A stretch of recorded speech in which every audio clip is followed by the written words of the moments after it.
scholars are different from scholars. So, we have difference. There's difference. Yeah, they. Alright, you tell me about that later. Oh no, you know much later about it. How did we get here? Hi, Douglas.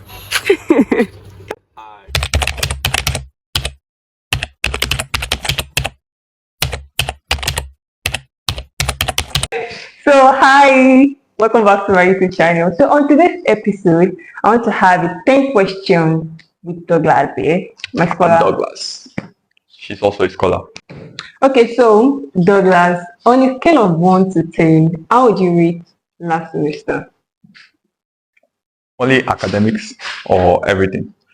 Let's say everything first. 8. 8 out of 10. Okay, what about academics? Only academics? Yeah, Still 8 or 9. 8 or 9. Yeah. Scholar. So, what was the best part of the semester for you? The best part. Let's see, can I pick something? I think one was putting myself more out there, I stepped out more out of my comfort zone during the last semester. Okay, so that was the best. Yeah, one of the things I'm proud of last semester. Wow, that's good. So what was the most difficult part of the semester for you? Finding some kind of balance, because I want to maintain myself academically, but I'm also trying to not restrict myself to my academics. So finding that balance. Yeah, I think a lot of students struggle with that too. Yeah. Like, especially not being in physics department, we know how physics department is. Yeah. Was there any moments where you felt discouraged? Discouraged? Yeah. No. Did you discover any new study techniques? Like every session, some feel like, okay, maybe I didn't do well last session, so I need to try this new technique. Or maybe I just need to try a new technique. It's not the matter of maybe you do well or not. Was there any time you think okay, let me use a new technique in studying? Yeah, I would say that. I would say I did that because as of 200 level, okay, and I would say early in 300 level, like the first semester of 300 level, I thought the way to study in physics was past questions. I thought that's what was helping me. Past questions. Yeah, that's what I used to go on. Okay. But towards the ending of first semester 300 and 300 level as it went on, I realized the best way to study was actually to teach. To teach what you know. Yeah. Passing knowledge. Yeah. So as I taught the first person, at first I'm just shalaing, I'm just saying something that I read off the notebook or something like that. Okay. But as I go to the next person, I'm understanding it clearer because I had to read it again to explain it to the second person. So you mean that when you teach this person a topic, you teach the same topic to another person? Yeah. I taught several groups in the course of last semester. I've actually seen I've seen. That's why I said he's a scholar. Okay, so which subject or course was the most challenging for you? That's last semester. Yeah. Okay. You don't have any course. Wait. I'm thinking. Okay.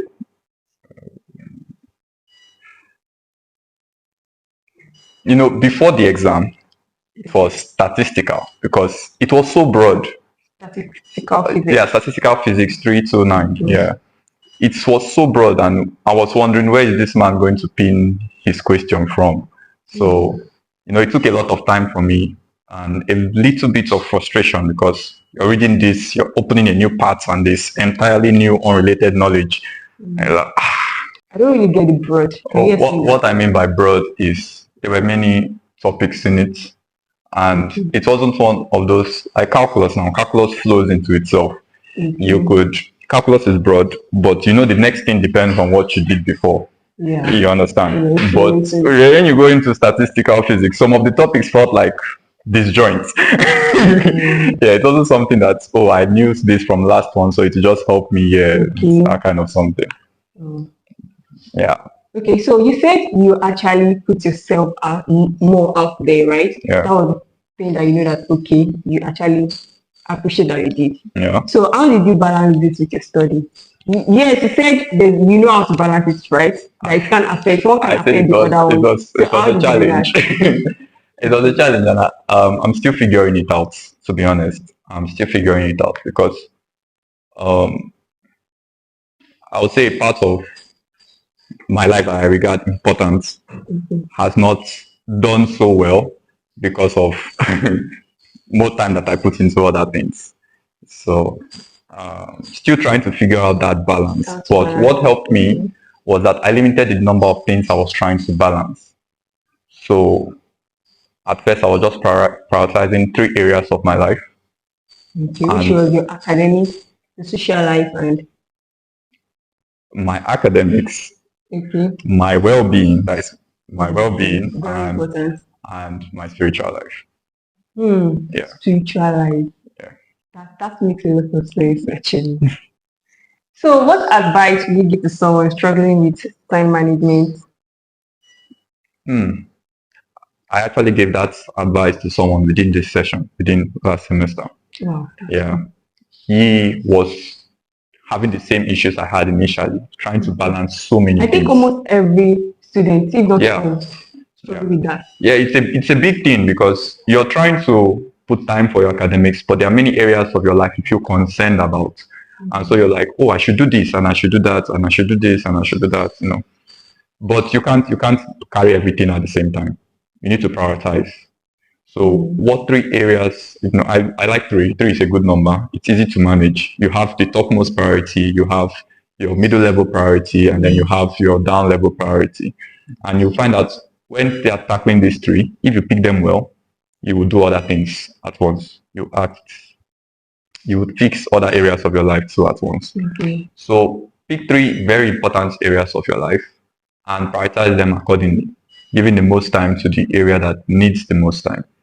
And you should be fine like that. Okay. So we say that the most important key to time management is knowing how to prioritize your stuff. Yeah. Did staying connected with friends help? Okay. I mean, like for studies, right? Yeah, studies. Yeah. Within the session, how I even figured out that teaching was a good practice for me is, Okay. they were like, oh, this concept, come and teach us this concept, and during that process, it helped me understand it better and helped me learn it better. So I was like, okay, this works. So from there, I now started reaching out to Okay. So other me people. like communicating with your friends on a particular course really helps a lot. Yeah, Okay. And also passing the knowledge. yes, passing knowledge is a very good way to learn. And if you're not yet at that level, you dedicating your time to learn from someone, yeah, it's a good way for you to. Okay. Yeah. Looking back, what's one thing you would change on how you approached last semester? Um, I don't think there are any particular things I would change. I like how I approached it. At the Okay. beginning of the semester, I was, you know, no one would have seen me as a scholarly type because I was in my room playing games on my laptop, come back from classes, study. No, study was not there. It wasn't there at all. It was towards test, test time as I perceive, assignments, tests, and, consequently exams. That's when I now started going full drive into all of that. And that method helped me relax at the beginning of the semester and helped me stay focused towards the middle and the end. Okay, so you mean that for you, what works for you is reading when it's almost time for test and exam, and not the time that okay, first day of resumption, I need to start reading. No, I've never really been a fan of that method Okay, because, towards the time you now need to study for exams, be like, oh, I know this concept already, or I've read this already, and you may overlook something you should have studied better. Yeah. oh, that's so cool. This was really insightful. This was a really insightful chat, and I hope you learned one or two things from our discussion. If you have any questions, please, or a thought, please drop it in the comment section below.